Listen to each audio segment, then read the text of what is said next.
mines or Rusal operations. The government is also exploring the possibility of restarting the industry in Region 10.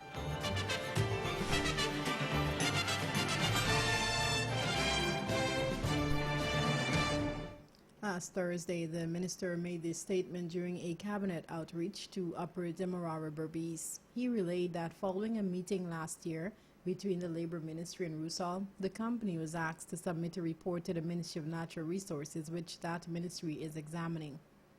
Minister Hamilton also said that during the process, Oldendorf Carriers Gan Incorporated ceased its operations as well and shipped its major barge out of the country. These actions also led to unemployment. The minister said he expects that the Natural Resources Ministry would continue to examine the matter closely even as preparations for Budget 2021 are ongoing.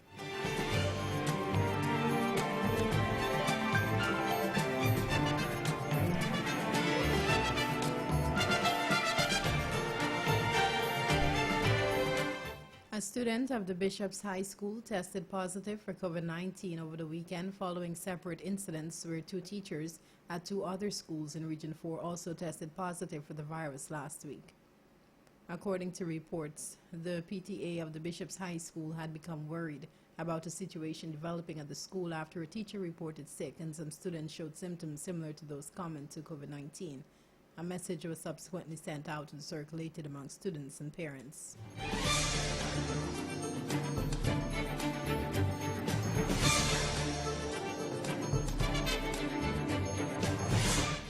There will be a major shakeup at the Demerara Harbour Bridge Corporation and the asphalt plant after an audit uncovered misappropriations in the spending and management of the state-run entity.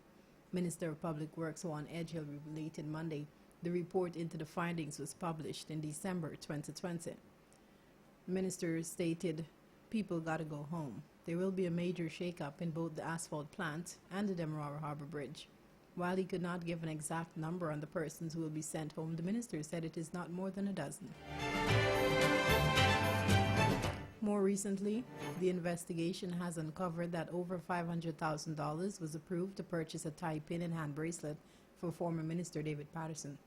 Patterson related to the media Monday that he is not in possession of the items and they were gifts.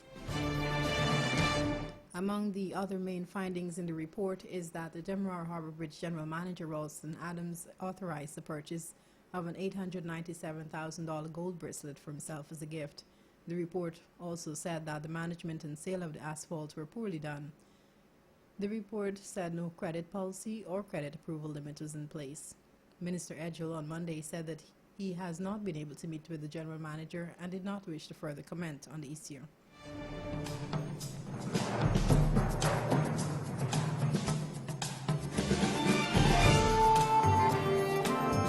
Over in Suriname, a mother and son suspected of attempted murder are at large.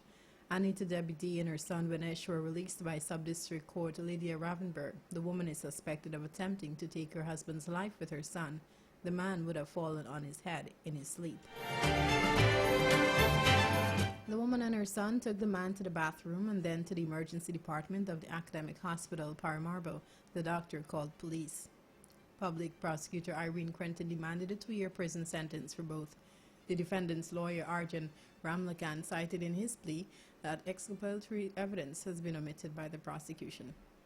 The police are also said to have been negligent in its investigation. The bloody mattress was thrown in the backyard by the woman and the house was mopped. According to the lawyer, the woman could not be accused of obscuring evidence as the police only came after 2 days for a local investigation. In addition, the mattress had not been destroyed. Friday, the magistrate officially ordered the immediate release of the 2 suspects, and the case will be resumed on March 5 and will then face a reply and rejoinder.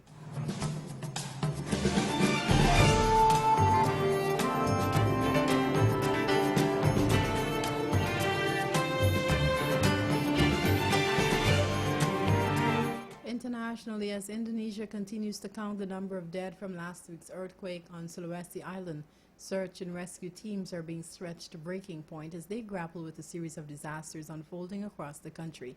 Flooding in South Kalimantan has killed more than a dozen people and displaced tens of thousands. Rescue workers are still looking for several missing and feared buried under the mud 10 days after landslides tore through a village in West Java.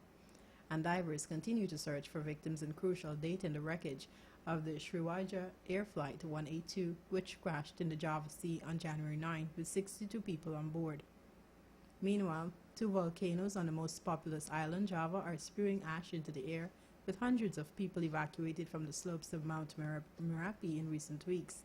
The string of grim events comes just a few weeks into 2021, and at a time when Indonesia is reporting record daily increases of COVID-19 cases, while it embarks on a mass vaccination program.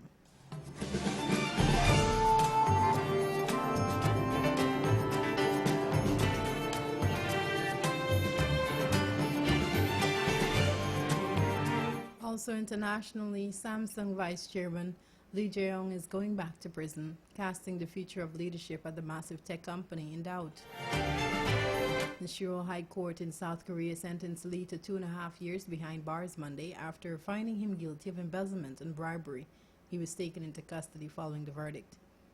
It is the latest twist in a controversy that has followed Samsung for years. Lee, also known as Jay Lee, was caught up in a massive influence peddling scandal that brought down the government of former South Korean President Park Geun-hye. Park himself is spending some 2 decades in prison in connection with the case. Lee, meanwhile, was found guilty of bribery and other corruption charges in 2017 and sentenced to 5 years in prison at the time. But he walked free after less than a year when an appeals court threw out some of the charges and suspended his sentence. This latest sentence is the result of a retrial ordered by the country's Supreme Court.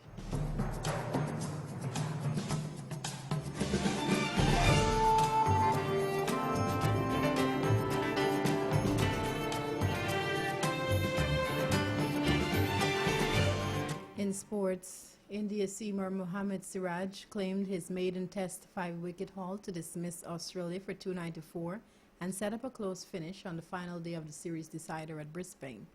Siraj made amends for dropping 2 catches, including Steve Smith, who top scored for the home side with 55, as he finished with figures of 5 for 73 in only his 3rd Test appearance. Fellow paceman Shardul Thakur also returned Test best figures of 4 for 61 to leave the tourists with a victory target of 328, which would be the highest successful run chase at the Gabba, a venue where Australia remained unbeaten in Tests since 1988. India openers Rohit Sharma and Shubman Gill faced just 11 deliveries, reaching 4-0 before rain intervened to bring the 4th day's play to a close.